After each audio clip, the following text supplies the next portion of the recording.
ہمت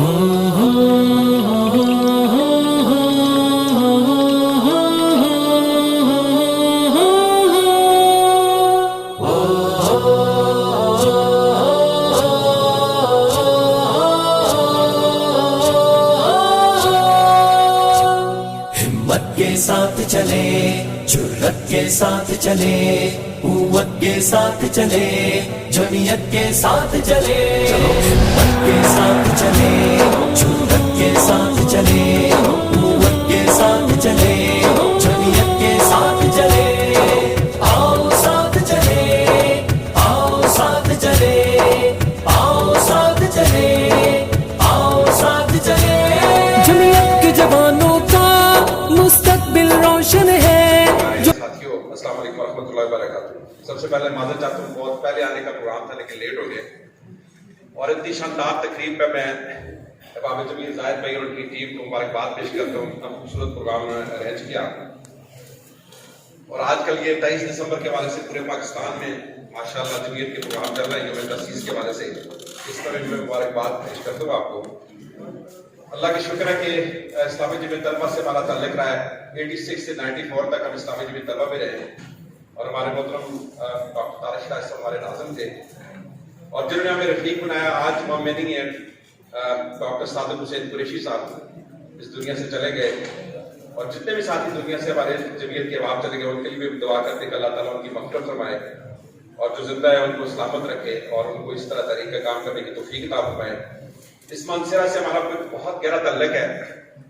جب خود میری ذمہ داری تھی ہزارہ نویر کی، تو دربند سے لے کر بالا کوٹ اور کاغان کے پہاڑوں میں کوئی ایسی پہاڑی نہیں جس میں ہمیں جانے کا موقع نہ ملا ہو، اور اللہ کے فضل سے، اللہ کی مدد سے ہر جگہ پر ہم نے کوشش کی کہ اسلامی جمعیت طلبہ کے حلقے قائم کریں، اور ہمیں یاد ہے کہ اس وقت سب سے زیادہ حلقہ رفاقت جو تھے وہ منصرہ کے اندر تھے، ہر پہاڑ کی چوٹی کے اوپر ہمارا حلقہ رفاقت تھا، اور اس سے پہلے بھی بہت زیادہ الحمدللہ کام تھا۔ بالا کوٹ میں میں نے گاؤں میں گیا تو وہاں پر ایک دفتر میں نے دیکھا، وہاں پر لیاقت بلوچ صاحب آئے ہوئے تھے، اور دفتر کے اوپر اس رجسٹر کے اوپر ان کے میں نوٹس دیکھے تھے، ان کا تبصرہ دیکھا تھا ان کی رپورٹ کے اوپر۔ تو اتنے اس دور میں اسلامی جمعیت طلبہ کے ساتھ لوگ تھے مانسرا سے۔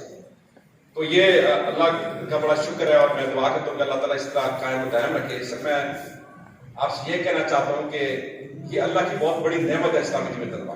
میں ایبٹ میں تھا تو ایک ایبٹ کا بڑا سیاستدان میرے پاس آیا، اور اس نے مجھے کہا کہ ایک سفارش آپ نے کرنی ہے۔ پشاور کے اندر ایک سیکٹری ہے، سیکٹری مائنز، اور اس کا تعلق جماعت اسلامی کے ساتھ ہے، اور وہ میرا کام نہیں کرتا۔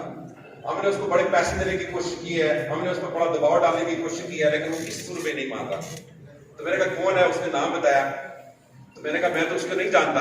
میں نے اپنے ساتھی کو پشاور میں فون کیا تو کوئی بھی نہیں جانتا تھا کہ اس کا تعلق جماعت اسلامی سے یا جمیل سے رہا ہو۔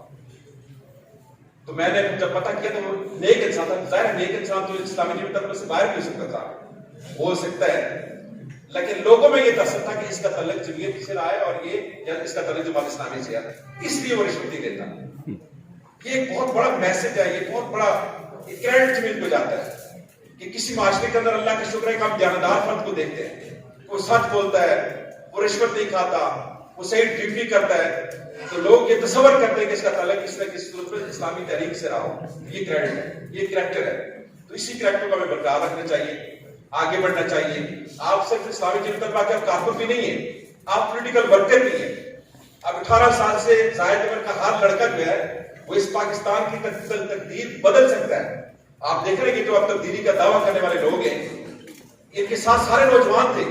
نوجوانوں نے کتنی بڑی وقت ہم سے کیا ڈیمانڈ کرتا ہے،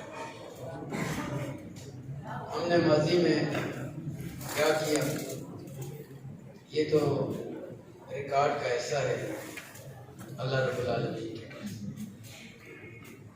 کرنا کیا ہے؟ مجھے کل دبئی سے فون آیا، کہا کہ ڈاکٹر صاحب مشتاق صاحب کا ہم نے کلپ سنا کہ ہماری پچ اور ہمارا گراؤنڈ اپر پیر اور لور پیر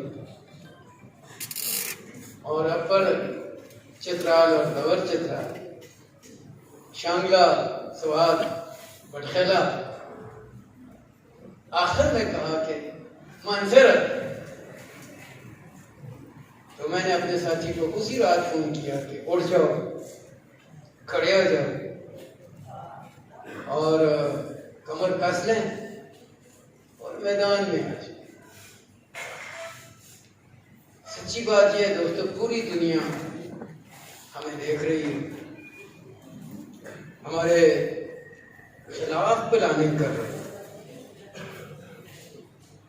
اگر اس وقت پاکستان میں جاگنے اور جگانے کی ضرورت ہے تو ہمیں اپنے آپ کو جگانے کی ضرورت ہے۔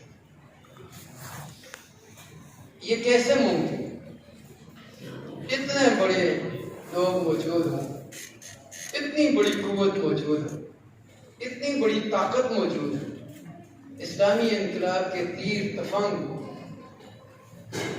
اور معاشرے کے اندر تبدیلی نہ آ سکے،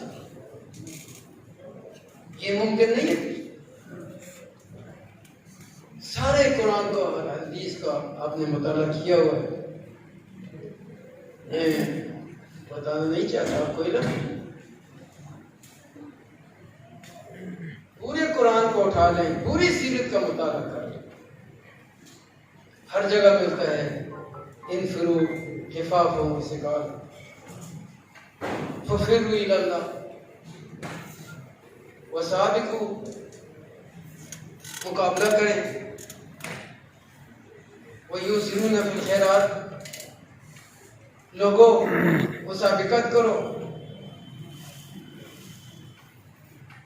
کونوا انصار اللہ، کونوا قوامین للہ، کونوا مع الصادقین، ان اللہ اشتری من المؤمنین انفسهم واموالهم بان لهم الجنہ۔ تو اس نے آدھی کھائی اور آدھی دیوار پہ ماری، کہا انشاءاللہ جنت میں کھائیں گے۔ یہ وقت کا تقاضا ہے کہ کھڑے ہو جائیں اور ہر لمحے اور ہر دن جس دفتر میں ہے، میں آپ سے یہ نہیں کہتا کہ کاروبار چھوڑ، یہ تو عیسائیوں نے کہا کہ خانقاہ میں چلے جائیں، رہبانیت اختیار کریں، نہیں تو جہاں بھی آپ ہیں وہاں پہ انقلاب کی شمع کو روشن کر دیں۔ آج کے پروگرام کا مقصد بھی ہے۔ میں نے ناظم صاحب سے پوچھا کہ ناظم صاحب کیا مقصد ہے پروگرام کا؟ کہا کہ اعانت نہیں دیں گے۔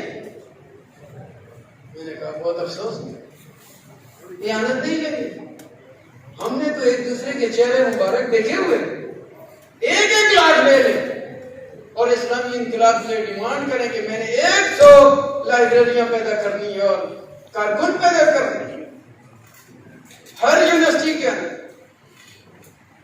خدا کی قسم، اس دنیا میں اس وقت اس 21ویں صدی کے اس 2021 میں محمد الرسول اللہ کے دین کو سمجھنے والے ہیں تو وہ صرف آپ۔ مقصود بالذات اسلامی ریاست کا قیام، اسلامی نظام زندگی کا قیام، حکومت الہیہ۔ لوگ سمجھتے ہیں کہ اگر آپ کے ہاتھ میں تسبیح ہے تو آپ دیندار نہیں۔ اجعلتم سقایۃ الحاج وعمارۃ المسجد الحرام کمن آمن باللہ والیوم الآخر وجاہد فی سبیل اللہ۔ اور اگر پھر سو جائے، روزہ رکھے، افطاری سحری کرے اور فجر کی نماز نہ پڑھے اور سو جائے تو پھر تو وہ روزہ ڈنگا ہو گیا نہیں۔ تو جہاں بھی آپ ہیں اپنا جائزہ لے لیں، سال میں 3 کارکن پیدا کیے، 3 امیدواران رکنیت پیدا کیے، 3 ارکان بنائے، ہاں تو الحمدللہ جنت آپ کی آنکھ بند ہو جائے گی، جنت فردوس میں جائے گی۔ نہیں کیے تو پھر اپنے آپ سے سوال کریں۔ ذہنی، فکری، نظریاتی، اسلامی، سیاسی، جمہوری خلافت، یہ قرآن و سنت کی بنیاد پر یہ امام سید ابوالعلا مودودی رحمہ اللہ کی 120 کتابوں کا نچوڑ ہے. تیار ہے دوستو؟ ہاتھ کھڑا کریں. ادھر تو تیار ہے، لیکن میں اپنے گھر میں تیاری کی بات کرتا ہوں، اپنے محلے کی تیاری کی بات کرتا ہوں. عزم کر لیں ناظمین محترم، انشاءاللہ مارچ میں الیکشن ہونے والے ہیں.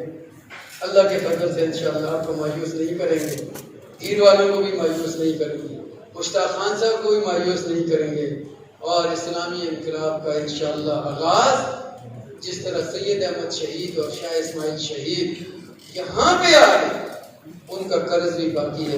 اس قرض کو اتاریں گے کہ محمد سے وفات ہونے تو ہم دے رہے ہیں، یہ جہاں چیز ہے کیا لوہ قلم دے رہے ہیں. کارکنان جمعیت، مجھے خوشی ہے کہ آج اس تقریب میں گفتگو کا موقع مل رہا ہے آپ سب سے.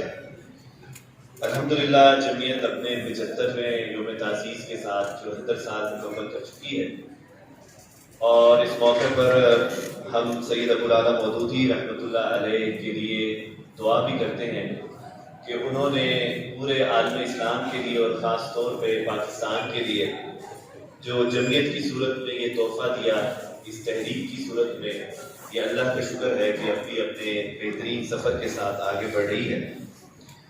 میں صرف یہاں سابقین سے مختصراً یہ بات کہنا چاہوں گا کہ جس عزم اور ارادے کے ساتھ اور جس جذبے اور قوت کے ساتھ ہم نے جمعیت کا دور دیکھا ہے، گزارا ہے، ضرورت اس بات کی ہے کہ اسی جذبے، اسی ایمان اور اسی قوت کے ساتھ ہم اپنی تحریک کا کام بھی کریں.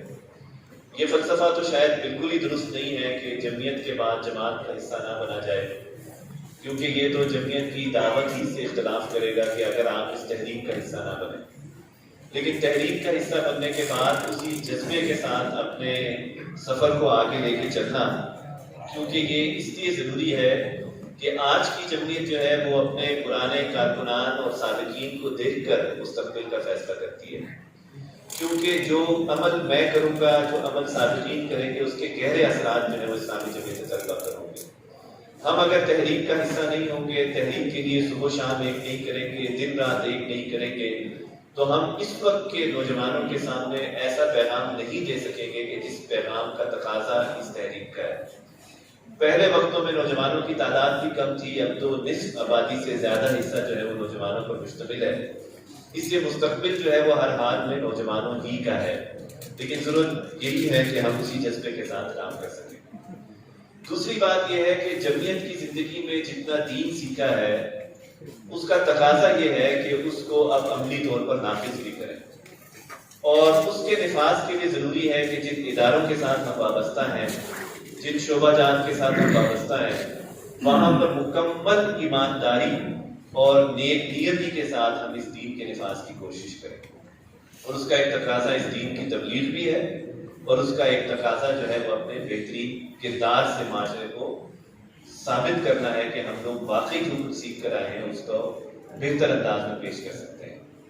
اس لیے اگر بہترین کردار ہوگا اور بہترین دیانتداری اور ایمانداری ہوگی تو ہم اپنے شعبہ جات اور اداروں کے اندر اس بات کو ثابت کر سکتے ہیں کہ جس تحریک نے اس ریاست کے نظام کو چلانے کا دعویٰ کیا ہے، وہ تحریک ایسے کارکنان سے بھری پڑی ہے کہ جو اپنے اپنے شعبہ زندگی کے اندر بہترین کردار ادا کر سکتے ہیں. اور جب ہم اہل پاکستان کو اپنی معمولی سے شعبہ میں، معمولی سے اداروں میں، جاب کی جگہوں پر، بزنسز کے مقامات میں اپنی صلاحیتوں سے یہ بات ثابت کر دیں کہ اہل پاکستان اس بات کو جان لیں کہ یہ لوگ جو اس تحریک سے وابستہ ہیں، جس جمعیت سے رہے ہیں اور اس جماعت سے وابستہ ہیں، یہ لوگ اپنے اپنے ادارے اتنے بہترین انداز میں چلا سکتے ہیں، اپنے کردار کو، اپنی ذمہ داریوں کو ادا کر سکتے ہیں، تو پھر ریاست کے نظام کو یہ لوگ کیوں بہتر نہیں چلا سکتے. اس لیے ہمارا مقصد جو ہے وہ امامت کی تبدیلی ہے، ہمارا مقصد انقلاب ہے اور یہ رکھتی ہے. اسی میں جمعیت کے سابقین سے اس بات کی امید رکھتا ہوں کہ جس انقلابی جذبے کے ساتھ ہم نے جمعیت کی رفاقت سے رکنیت تک کا سفر کیا، وہی انقلابی جذبہ جو ہے وہ اب اس جماعت اور اس تحریک کے اندر لا کر ہم اس ریاست کے اندر امامت کی تبدیلی کا جو ایک سفر طویل عرصے سے جاری رکھے ہوئے ہیں، اس کو بہترین انداز کے ساتھ ہم منزل کی تک بھی پہنچانا ہے. باقی جمعیت کے کارکنان کے لیے ہماری دعائیں بھی موجود ہیں، ہمارا وقت بھی موجود ہے، ہماری تربیت بھی موجود ہے۔ سابقین کی بھی یہ ذمہ داری ہے کہ وہ جمعیت کے کارکنان کی دور حاضر کے مطابقت سے تربیت بھی کریں۔ جمعیت چاند جیسی ہے، جمعیت چاند جیسی ہے، جمعیت چاند جیسی ہے، جمعیت چاند جیسی ہے، نظریہ لا الہ جس کا یہ پاکستان جیسی ہے۔ جمعیت چاند جیسی ہے، جمعیت چاند جیسی ہے، جمعیت چاند جیسی ہے، جمعیت چاند جیسی ہے، نظریہ لا الہ جس کا یہ پاکستان جیسی ہے۔ جہالت کے اندھیروں میں بڑا ہی کام کرتی ہے، چراغ علم سے ہر سو اجالے عام کرتی ہے، خدا کے دین کی خدمت یہ صبح و شام کرتی ہے سنت کا نمونہ دعوت قرآن جیسی ہے۔ جمعیت چاند جیسی ہے، جمعیت چاند جیسی ہے، نظریہ لا الہ جس کا یہ پاکستان جیسی ہے۔ خدا کی راہ میں ہنس کر یہ ہر دکھ جھیل جاتی ہے، خزاں میں بھی بہاروں کی طرح یہ پھیل جاتی ہے۔